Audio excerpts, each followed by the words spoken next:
क्या आपको भी क्रिएटिन लेते हुए प्रॉब्लम्स होती हैं? यानी कि आपको पता नहीं है क्रिएटिन को कब लेना है और कब नहीं लेना है और किसके साथ लेना है? तो भाई आज का वीडियो जो है ये आपके लिए ही, क्योंकि आप बहुत सारी डम मिस्टेक्स करते हो जो मैं नहीं चाहता कि आप कंटिन्यू करो। ठीक है, तो आज का वीडियो हम लोग इस बारे में करेंगे। और अगर आपको हमारे वीडियोस पसंद आते हैं तो make sure thumbs up button को हमेशा क्लिक करना और सब्सक्राइब करने की जरूर सोचना, क्योंकि भाई जल्दी हम 4 मिलियन होने वाले हैं, तो जल्दी कर दो तो बेटर रहेगा। ठीक है, तो भाई सबसे पहले बात करते हैं कि ये क्रिएटिन होती क्या चीज है। बहुत बार मैंने बताया कि क्रिएटिन एक तरह का सप्लीमेंट जो आप लेते हो, ये ऐसा नहीं है कि सिर्फ आप सप्लीमेंट फॉर्म में ले रहे हो, डब्बे में ही आता है। नहीं, आपकी बॉडी ये जो न्यूट्रिएंट्स आप खा रहे हो, स्पेसिफिकली प्रोटीन की जब हम बात करते हैं, अमीनो एसिड्स, उससे बॉडी खुद बनाती है। अब कैसे बनाती है? क्रिएटिन जो होता है आपकी बॉडी में नाइट्रोजन, अमीनो एसिड्स जैसे कि आर्जिनिन, ग्लाइसिन, मिथोनाइन, इनसे मिलके आपकी बॉडी क्रिएटिन बनाती है। लेकिन इसका जो प्रोडक्शन है थोड़ा सा कम होता है, थोड़ा क्या काफी कम होता है।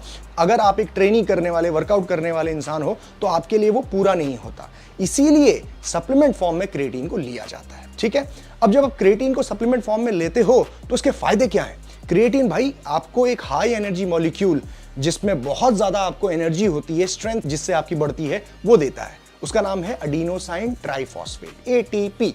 ठीक है, अब ये एटीपी लगातार आपकी बॉडी में बनते रहे, इसीलिए हमें क्रिएटिन की मात्रा बॉडी में चाहिए होती है। अब बात करते हैं भाई क्रिएटिन के वो डम तरीके जो आप कर रहे हो। सबसे पहला जो डम तरीका है जिससे आप क्रिएटिन ले रहे हो वो है क्रिएटिन लोडिंग। मतलब कोई जरूरत नहीं है भाई आपको रोज 20-20 ग्राम लेने की। किसी ने बोल दिया है आपको, बॉडी बिल्डर ने, कि 20 ग्राम रोज लेने का क्रिएटिन लोडिंग करनी होती है। कुछ नहीं करना होता है। ये सब ये जो तरीके हैं ये professional athletes, professional body builders के लिए हैं। उनके मसल मास, उनकी ट्रेनिंग, उनकी इंटेंसिटी, उनकी रिक्वायरमेंट के हिसाब से। आप में हम एक आम लोग, रेगुलर इंसान हैं, जिम जाने वाले रेगुलर जिम गोअर्स हैं। हमको कोई जरूरत नहीं होती है क्रिएटिन लोडिंग करने की। ठीक है, हमारे लिए नॉर्मल तरीका जो आप दिन में जब आप ट्रेनिंग कर रहे हो उस दिन आप 3 से 5 ग्राम लो, आपकी बॉडी में, मसल्स में ऑटोमेटिकली क्रिएटिन लोड हो जाएगा। भले ही आपको यहाँ पे 2 से 3 हफ्ते लगेंगे पूरी तरीके से सैचुरेशन करने में क्रिएटिन का अपने मसल्स में, लेकिन काम हो जाएगा। कोई जल्दबाजी नहीं करनी, मतलब 1 हफ्ते में सारा लोड कर लेना है, उससे कोई फर्क नहीं पड़ने वाला। ठीक है, तो ध्यान दो।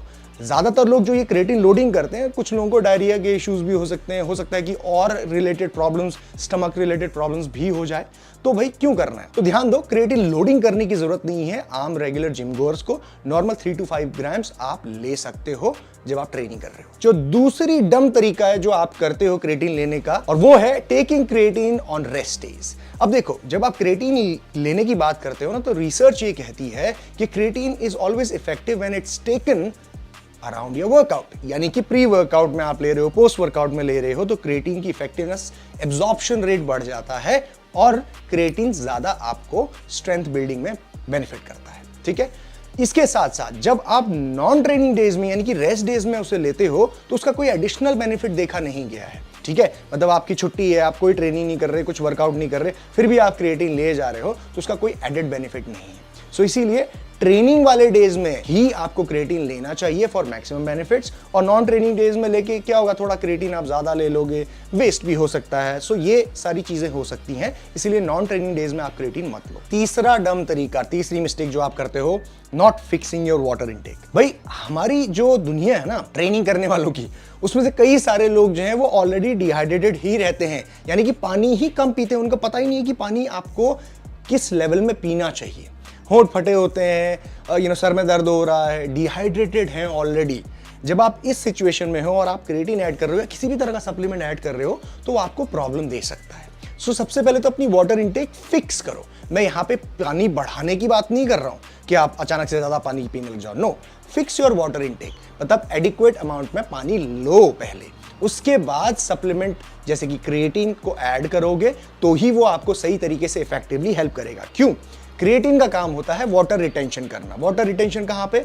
मसल में। सेल वॉल्यूमाइजेशन कहते हैं इसको। ठीक है, मसल्स फुलर जो लुक है मसल्स का वो आता है।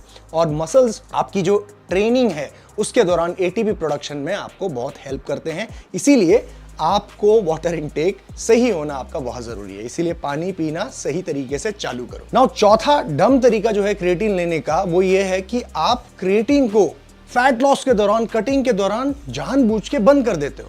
अरे भाई ऐसा नहीं करना होता है। जब आप फैट लॉस कर रहे होते हो, ट्रेनिंग कर रहे होते हो, कटिंग कर रहे होते हो, तो उस टाइम पे जब आप क्रिएटिन छोड़ देते हो ना तो आपकी स्ट्रेंथ ड्रॉप होने के मैक्सिमम चांसेस होते हैं। और स्ट्रेंथ का रिलेशनशिप यानी कि रिश्ता जो होता है वो मसल के साथ डायरेक्टली होता है। मतलब कि अगर मैं कटिंग कर रहा हूं और मेरी स्ट्रेंथ अचानक से बहुत ज्यादा ड्रास्टिकली ड्रॉप हो रही है, इसका मतलब यह है कि मेरा मसल भी टूट रहा है और मसल मेरा नहीं रहेगा। तो भाई क्रिएटिन जो है आपकी स्ट्रेंथ बचाने में सबसे ज्यादा हेल्प करता है। जब मैं कटिंग करता हूं तो मेरी कोशिश ये होती है कि कटिंग के दौरान मेरी मैक्सिमम स्ट्रेंथ बची रहे। अगर 100% स्ट्रेंथ थी तो ज्यादा से ज्यादा ड्रॉप 3%, 4%, 5% तक का होना चाहिए। मेजर ड्रॉप 20%, 30% का अगर होने लग गया तो इससे मेरा मसल लॉस होगा।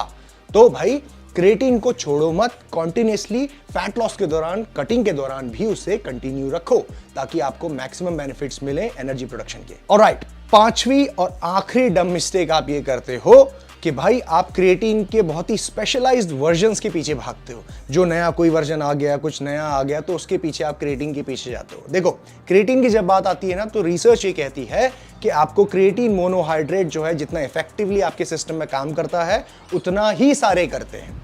तो एडिशनली जो आप एक्सपेंसिव क्रिएटिन लेते हो, क्रिएटिन HCl वगैरह, ये सब लेने की जरूरत नहीं है। ठीक है, बेसिक्स पे रहो आप, क्रिएटिन मोनोहाइड्रेट पे सेम रिजल्ट देगा आपको और अफोर्डेबल प्राइस, चीप भी आएगा जो आपके पॉकेट के लिए भी सही होगा। तो भाई ज्यादा पैसे खर्च करके कोई ज्यादा बेनिफिट नहीं मिल रहा है। मैं ये रिकमेंड करूंगा कि आप अनफ्लेवर्ड लो, मोनोहाइड्रेट लो, क्रिएटिन मोनोहाइड्रेट बेस्ट रहेगा आपके लिए। अब क्रिएटिन को काफी सारे लोग ये भी सोचेंगे कि भाई किसके साथ लें। देखो, क्रिएटिन को आप पानी के साथ ले सकते हो, आप चाहो तो प्रोटीन शेक जो आप पी रहे हो पोस्ट वर्कआउट उसमें भी ले सकते हो, कॉफी के साथ भी ले सकते हो और जूस के साथ भी लिया जा सकता है। काफी सारी रिसर्च ये कहती है कि हाई ग्लाइसेमिक फूड जो होता है हमारा, जूसेस वगैरह जिसमें शुगर को ज्यादा जो बढ़ाते हैं आपके ब्लड में, शुगर स्पाइक करते हैं, ऐसे फूड्स बेस्ट रहते हैं क्रिएटिन के एब्जॉर्प्शन के लिए। ठीक है, तो वर्कआउट के अराउंड अगर आप ले रहे हो तो जूस के साथ ले सकते हो। ऑलराइट गाइस, ये थी सारी इंफॉर्मेशन क्रिएटिन के डम तरीके लेने के। और अगर आपको ये वीडियो पसंद आई है तो make sure thumbs up button को जरूर क्लिक करें और जल्दी 4 मिलियन सब्सक्राइबर्स करने हैं भैया, तो सब्सक्राइब बटन को जरूर क्लिक करें। And I will see you soon in the next video. Jeet Salal, signing off.